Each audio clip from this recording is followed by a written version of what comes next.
मायके की लाज। मेघा अंकुश की मुंह बोली बहन है। अपने पड़ोस में रहने वाले अंकुश भैया को बखूबी पहचानती है। वह बचपन से ही जिद्दी स्वभाव के रहे हैं। प्यार से भले ही बात सुन लें, पर जोर जबरदस्ती से उनसे कुछ मनवाना असंभव था। सरकारी नौकरी लगते ही उनके लिए अच्छे घरों से रिश्ते आने लगे थे। ऐसे में उन्होंने अपने ही शहर की लड़की भावना पसंद आ गई। भावना के पिता कपड़ों के व्यापारी थे। शहर में उनका अच्छा भला नाम था। 2 भाइयों की अकेली बहन थी भावना। भावना पूरे परिवार की राज दुलारी थी। जब तक माता पिता जीवित रहे तभी तक खूब मान दान होता रहा, और वह भी मायके के नाम पर वैसे ही इतराती रही जैसे उसकी पूछ मायके में कभी कम ना होगी। 5 महीने पहले जब पिताजी गुजरे तो जैसे उसकी दुनिया ही लुट गई। अपने घर परिवार का मोह त्याग कर वहीं रहने लगी। एक बार बेटा मनाकर वापस लाया भी, पर वह माँ को संभालने की बात कहकर सबसे लड़कर मायके वापस चली गई।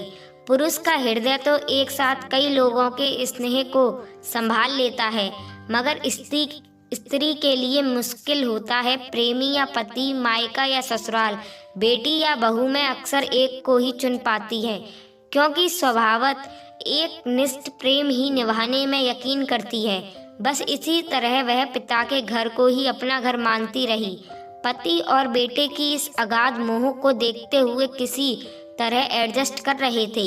वह रोकने से भी कहाँ रुकती थी, तो उन्होंने भी उसे उसके हाल पर छोड़ दिया।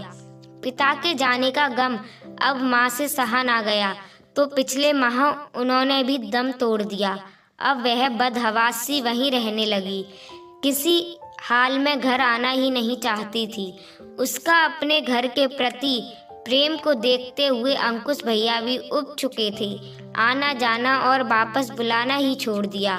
इसके बाद से वह अपने लोगों की आंखों में खटकने लगी।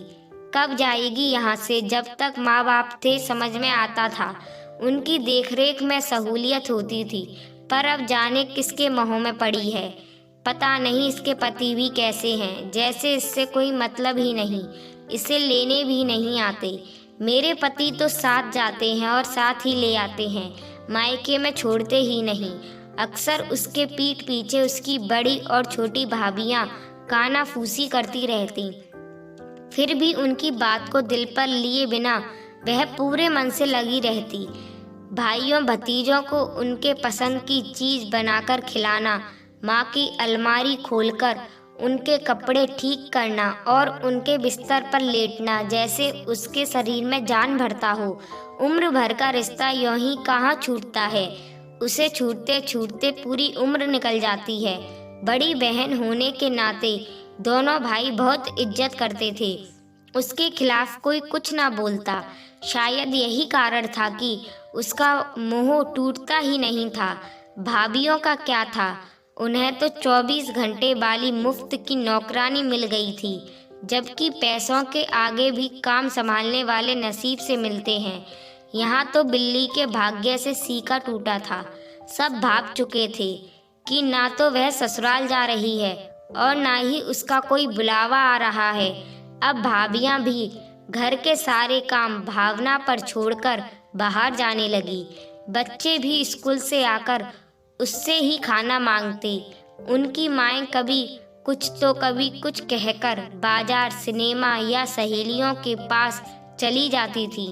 जिस रोज कोई और कार्यक्रम ना बनता तो दुकान पर जाकर अपने पतियों के कान भर आती थी। अब भावना खुशी की वजह ना होकर बोझ बन चुकी थी। अपने भाइयों के स्नेह पर घमंड करती बहन से जब सगे भाई भी कतराने लगे, तब उसे अफसोस होने लगा। सोचने लगी कि काश इतना मोह अपने घर परिवार से किया होता तो कम से कम सम्मान तो पाती। आज ना तो मायका हाथ में था और ना ही ससुराल।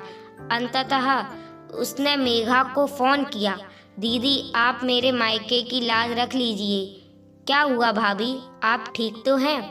मेघा ने उनकी हड़बड़ाई आवाज़ सुनकर पूछा। अभी तक तो ठीक हूँ, पर आगे का कुछ पता नहीं।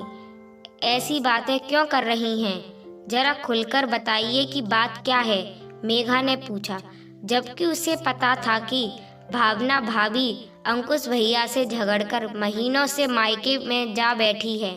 मैंने तो पहले ही कहा था कि भाभी की माँ बाप का घर 4 दिन की चांदनी है, असली घर तो पति का घर होता है। पर आपको तो मायके का बहुत घमंड था, मेघा ने कहा। घमंड नहीं, मोह था दीदी, अब वह भी भंग हो गया है। आप अंकुश भैया से लड़कर यहाँ आई थी, अब अगर खुद से वहाँ लौटी तो वह सारी उम्र जली कटी सुनाएंगी। अगर अभी यहाँ से ना निकली तो वापस कभी नहीं आ पाऊंगी, यही काम करके मर जाऊंगी। अच्छा भाभी, मैं कुछ करती हूँ, कहकर मेघा ने फोन रख दिया।